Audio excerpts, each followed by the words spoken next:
Tezda Rossiyadan O'zbekistonga yuqori kursda pul o'tkazmalari.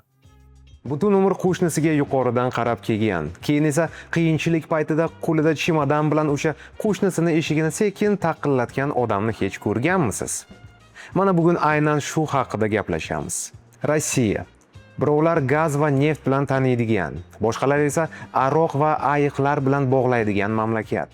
Lekin bugun gap umuman boshqa narsa haqida ketadi. Rossiya telekanallarida gapirishni istamaydigan, bizni telekanallar esa birovni ayblash uchun haddan tashqari tarbiyali bo'lgan mavzular haqida. Biz odamlar haqida gaplashamiz. 10 yillar davomida boshqalarni qo'li bilan Moskvani qurgan odamlar haqida. Panayehovshi, ya'ni kelgindilar deb atalgan odamlar haqida va местный, egalar o'z yurtini himoya qilish vaqti kelganda qayoqqa qochganlari haqida. 3 bob, 3 ko'zgu. Bitta haqiqat. Tomosha qilish majburiy. Rossiyada e'tibor bermaslikni odat qilib olgan oddiy bir faktdan boshlaylik. So'nggi 30 yilda Moskvada qurilgan har ikkinchi uy o'zbek, tojik, qirg'iz yoki qozoq qo'li bilan qurilgan. Har ikkinchi yo'l, har ikkinchi savdo markazi, har ikkinchi qurilish maydonchasida bizning odamlar turgan. Qo'lida arra, sariq jiletkada, -20 sovuqda dam olishsiz. Rossiya Ichki ishlar vazirligi va Oliy iqtisodiyot maktabi tadqiqotlari ma'lumotlariga ko'ra, 2022-yilgacha mamlakatda rasman 10 dan 14 milliongacha mehnat migranti mavjud edi. Ulardan yarmidan ko'pi Markaziy Osiyodan. O'zbekiston an'anaviy ravishda birinchi o'rinda turardi. Har yili 2 dan 4 milliongacha odam. Bu odamlar soliq to'lagan. Patent to'lovlari ayrim yillarda Rossiya mintaqaviy byudjetlariga 10 milliardlab rubl olib kelgan. Migrantlar Rossiya iqtisodiyotini rossiyaliklarni o'zi ishtirok etishni istamagan sohalarda ushlab turgan. Qurilish, uy-joy kommunal xizmatlari, kuryerlik, bozorlar, omborlar. Bularning evaziga ularga qanday minnatdorchilik bildirishdi? Churka, panayexali, uyingga ket. Bu internet izohlaridagi oddiy haqoratli so'zlar emas. Bu tizimli hodisa. Migrantlarni sababsiz ushlashgan, metrolarda kaltaklashgan, telefonga suratga olib, internetga kulgi ostida joylashtirgan. Rus millatchi guruhlar ularga ov qilgan. Tam ma'noda 2000-yillarda buni churkalarga ov deb atashgan va bu metafora emas. Bu jabrlanuvchilari bor jinoyat ishlar. Reydlar bo'lgan, ommaviy deportatsiyalar bo'lgan. Oylab ish haqi to'lamagan ish beruvchilar bo'lgan. Chunki ular bilardi, migrant sudga bormaydi. U qo'rqadi. U jim turadi va u ketadi. Davlat buni ko'rib turgan, lekin ko'rmaslikka olgan. Chunki migrant qulay edi. Arzon, sukut saqlaydigan, huquqsiz, ideal quruvchi, ideal tozalagich, ideal mehnatkash, yuzsiz, ovozsiz, hurmatsiz. Rus siyosatchilari saylovda bir mavzuni ko'tarishni yaxshi ko'rishardi. Migrantlar rossiyaliklardan ish o'rnini tortib olmoqda deb tribunadan baqirishardi. Biroq aynan shu ish o'rinlarini yanvarda -20, -30 gradusda 35 ming rublga rossiyaliklarning o'zida chuqur qazish niyati yo'q edi. Ana keyin esa 2022-yil keldi. 24-fevral kuni Rossiya urushni boshladi. Urush bilan birga harbiy safarbarlik keldi. Chaqiruv qog'ozlari, voyenkomatlar va ilgari paradlarda chiroyli yangragan, endi esa haqiqiy talab, haqiqiy oqibatga aylangan vatan oldidagi burch degan so'zlar. Va shunda qiziqarli bir narsa yuz berdi. Migrantlarni yillar davomida uyiga qo'ygan o'sha odamlarni o'zi qochishni boshladi. Ommaviy, shoshib, jimgina. Mustaqil rus sotsiologlari va qo'shni davlatlarning chegara xizmatlari ma'lumotlariga ko'ra, 2022-yil sentyabrda qisman safarbarlik e'lon qilingandan keyin dastlabki haftalarda Rossiyani 700 mingdan 1 milliongacha kishi tark etdi. Finlyandiya, Gruziya, Armeniya, Qozog'iston, Mongoliya va O'zbekistonga mashinada qochishdi. Chiptalar sotib olib ulgurganlar samolyotda, chegaradan piyoda, qo'ltig'ida noutbuk, ko'zida esa xavotir bilan. Kecha internetda panayexali, uyingga ket deb yozgan odamlar bugun o'zlari uyga, biznikiga, o'sha churkalarnikiga ketayotgan edi. Tarix ironiyasi ruxsat so'ramaydi. Ziddiyat nimadaligini tushunyapsizmi? Rossiyadan haqorat bilan quvilgan o'zbek migranti uyiga ketardi. Chunki o'z yerini yaxshi ko'rardi. Chunki u yerda kutayotgan oila, u yerda ildiz, u yerda ma'no bor. Sen davlatning tayanchisan, vatan himoyachisisan deb tarbiyalangan rossiyalik esa birinchi haqiqiy sinovda mashinaga o'tirib, o'zi mensimagan kelgindilar tomonga yo'l oldi. Bu ayblov emas. Balkim orangizda bizni kamsitmagan yoki haqorat qilmagan insonlar ko'pdir. Lekin bizni himoya qilishga tayyor bo'lganlar ham juda kam edi. Biz haqimizda ochiqchasiga bu xalq biz bilan yillar davomida tinch totuv yashab kelgan. Ular bu yerga birovning haqqini tortib olish uchun emas, halol mehnat qilish, mamlakat rivojiga hissasini qo'shish va oilasini boqish uchun kelgan deb ayta olganlar juda kam bo'ldi. Urush dahshatli narsa. Undan qochishni tushunish mumkin. Lekin bir narsani payqamaslik qiyin. Umri davomida boshqalarga vatanparvarlikni o'rgatgan, kelgindilarni mensimagan va haydashni talab qilgan odam o'zi birinchi bo'lib chiqish eshigi tomon yugurdi va yordam so'rab eshigini taqillatgan birinchi odam o'sha migrant edi. Mehmon. O'zbekcha bu so'z butun bir odob kodeksini o'zida saqlaydi. Mehmonga dasturxonni eng yaxshi joyi, mehmonga birinchi choy, mehmonga tabassum, ko'nglingizda muammolaringiz bo'lsa ham.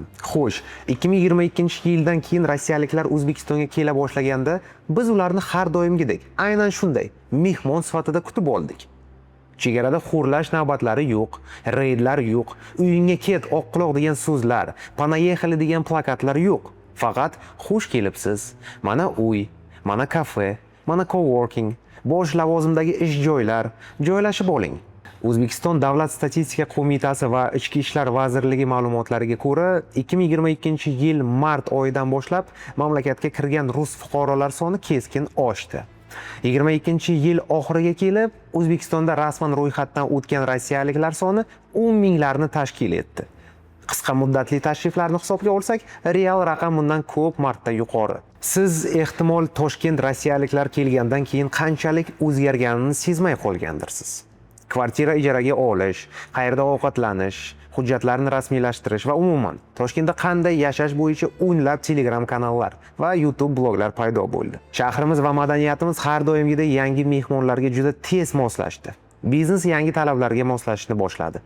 Yangi servis, muassasa va xizmatlar paydo bo'ldi.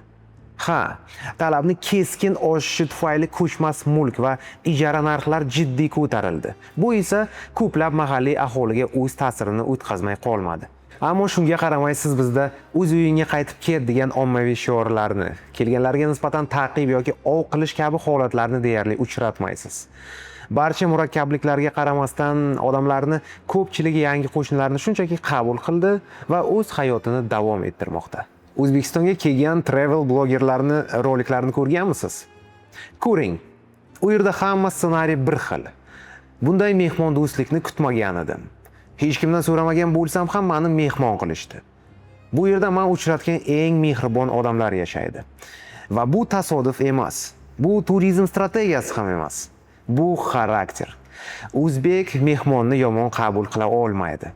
Bu tabiatga zid, tarbiyaga zid, bolalikdan singdirilgan narsaga zid. O'zbekistonga pulsiz kelgan bironta chet ellik ko'chada ham qolmaydi, och ham qolmaydi. Va bu chiroyli so'zlar emas. Bu internetda tarqalgan real hikoyalar. Biz rus, ukrain turistlarni sovet davrida ham, undan keyin ham qabul qilganmiz. Ish beruvchi, qo'shni, turist sifatida ularning tilini qabul qilganmiz. Va hozirgacha ko'pchilik o'zbeklar ruschani ba'zi rossiyaliklardan yaxshiroq gapiradi. Men o'zimga va'da berganman. Agar qachondir kanalda reklama bo'lsa, u faqat haqiqatdan ham auditoriyamga foydali mahsulot yoki xizmat haqida bo'ladi. Bugungi hamkorimiz Tezda. Agar siz Rossiyada yashasangiz yo ishlasangiz va O'zbekistondagi yaqinlaringizga pul yuborib tursangiz, Tezda orqali Humo va Uzcard kartalariga pulni bir necha daqiqa ichida o'tkazishingiz mumkin. Agar karta raqami yodingizda bo'lmasa, muammo emas. Pulni oddiy telefon raqami orqali yuborishingiz mumkin. Shuningdek, O'zbekistondan Rossiyaga ham onlayn pul o'tkazish mumkin.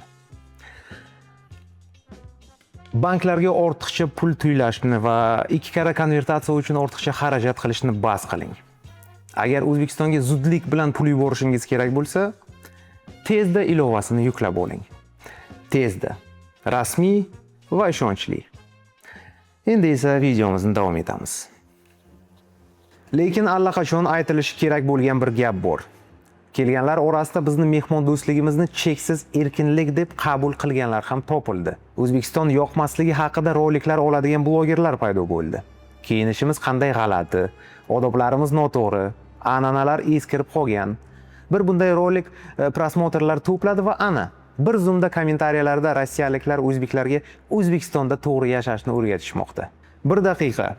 Yaponiyaga borsangiz, ostonada oyoq kiyimingizni yechasiz. Chunki shunday odat. Saudiya Arabistoniga borsangiz, skromni o'ranib kiyinasiz. Chunki madaniyatni hurmat qilasiz. Tailandga borsangiz, Budda haykalini boshiga tegmaysiz, chunki bu muqaddas. Nimaga O'zbekistonga kelib, ba'zilar bizga an'analarimiz, urf-odatlarimiz muammo ekanini aytishi kerak deb hisoblaydi? Biz hech kimga hech narsani tiqishtirmaymiz. Bizda kiyinishingizni so'ramaymiz. Urf-odatlarimizga amal qilishingizni so'ramaymiz. Bizda bitta iltimos bor: hurmat. Har bir tarbiyali odam har qanday begona mamlakatga birga olib boradigan o'sha hurmat. Yana bir narsani ochiq aytish kerak. Ayrimlar O'zbekistonga xuddi o'tkazib qo'ygandek yoki akasidek his qilib keladi. Go'yo bu yerda rus tili ular tufayli paydo bo'lgan. Yo'llarni ham ular qurgan, madaniyatni ham ular olib kelgan. Bu katta adashish. O'zbekiston dunyoning eng qadimiy sivilizatsiyalaridan biri. Samarqand va Buxoro Moskva xaritada paydo bo'lmasligidan oldin ilm, savdo va madaniyat markazlari edi. Ibn Sino, Mirzo Ulug'bek, Alisher Navoiy bu bizni faxrimiz. Bu jahon tarixiga qo'shgan ulkan hissamiz. Ha, biz Rossiya imperiyasining bir qismi bo'lganmiz. Ha, biz Sovet Respublikasi bo'lganmiz. Lekin 1991-yil keldi va o'shandan beri 30 yildan ortiq vaqt o'tdi. O'zbekiston mustaqil, suveren, erkin davlat. O'z siyosati bilan, o'z yo'li bilan, o'z qadr-qimmati bilan bizni uyimizdagi mehmon hamisha xush kelibdi. Lekin bizni uyimizning egasi hamisha biz. O'zbekistonliklar Rossiyaga qancha pul yuborgan? Hech qancha. Aksincha, Rossiya bizni odamlarimiz mehnati orqali arzon ishchi kuchi va soliq tushumlariga ega bo'ldi. Rossiya Markaziy bank ma'lumotlariga ko'ra, migrantlarning Rossiyadan O'zbekistonga pul o'tkazmalari ayrim yillarda 4-5 milliard dollardan oshgan. Bu Rossiyani O'zbekistonga yordami emas. Bu o'zbekistonliklarni Rossiya mehnat bozorida ishlab, o'z oilalarini boqishi. Endi esa boshqa raqamlarga qarang. 2026-yilda O'zbekiston yalpi ichki mahsuloti qariyb 181 milliard dollarni tashkil etdi va o'sishda davom etmoqda. Tasavvur qiling, 2022-yilda O'zbekistonda yalpi ichki mahsuloti bor-yo'q 94 milliard dollar edi. Mamlakat dunyodagi eng tez rivojlanayotgan iqtisodiyotlardan biri bo'lib, iqtisodiy o'sish sur'ati yil sayin barqaror ravishda 7-8% atrofida saqlanib kelmoqda. Xorijiy investitsiyalar oshib bormoqda. Turistlar soni oshib bormoqda. IT kompaniyalar va startaplar soni ham tobora ko'paymoqda. Balki hozir kimdir bu raqamlarni bizga nima foydasi bor? Bizda ham muammolar yetarli, maoshlar past, kreditlar bor, ishsizlik bor der. Va bu gapda haqiqat bor. Ha, bizning ham muammolarimiz bor. Buni inkor qilib bo'lmaydi. Lekin shu kanalni yuritishni boshlaganimdan beri turli mamlakatlarni o'rganib bitta narsani angladim. Dunyoda ideal davlatning o'zi yo'q. Umuman yo'q. Har bir mamlakatning o'z dardi, o'z muammosi va o'z bahosi bor. Qayerdadir odamlar kechasi ko'chaga chiqishdan qo'rqadi. Qayerdadir giyohvandlik oddiy holga aylanib, yosh avlodlarni barbod qilyapti. Qayerdadir minglab uysizlar poytaxt ko'chalarida yashaydi. Yana qayerdadir jinoyatchilik, axloqiy inqiroz va oila qadriyatlarini yo'qolishi odatiy hol bo'lib qolgan. Shunday mamlakatlarni ko'rganimdan keyin O'zbekistonga boshqacha nigoh bilan qaray boshladim. Ha, bizda ham hal qilinishi kerak bo'lgan muammolar bor. Lekin shu bilan birga bizda tinchlik bor. Xavfsizlik bor. Oila qadriyatlari hali ham saqlangan. Kattaga hurmat, kichikka izzat degan tushuncha hali ham yashab turibdi. Va eng muhimi, bu video yomon rossiyalik, ukrainlik yoki yaxshi o'zbek haqida emas. Bu millatlarni bir-biriga qarshi qo'yish uchun ham emas. Aksincha, bizni ko'p narsa bog'lab turadi. Biz rus xalqini hurmat qilamiz, rus tilini hurmat qilamiz, uni madaniyatini hurmat qilamiz. Ko'pchiligimiz shu tilda ta'lim olganmiz.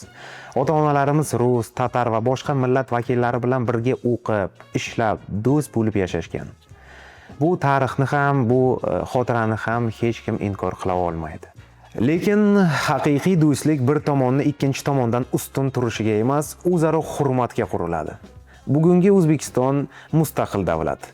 o'z tarixi, o'z qadriyatlari va o'z qadr-qimmatiga ega mamlakat. Shuning uchun hurmat hamisha ikki tomonlama bo'lishi kerak. Men bu video orqali aytmoqchi bo'lgan yagona fikrim shu. Muammo xalqlarda emas, muammo takabburlikda. Insonni uni millati emas, balki boshqalarga bo'lgan munosabati belgilaydi. Ertaga hayot nimani tayyorlab qo'yganini hech kim bilmaydi. Balki yana bir-birimizga suyanish to'g'ri kelar. Shuning uchun keling, bir-birimizni kamsitish o'rniga hurmat qilaylik. Tinchlikni asraylik, do'stlikni asraylik. Siz bilan har doimgidek Davronov Faktor. Kanalga obuna bo'ling, like bosing. Sog' bo'ling.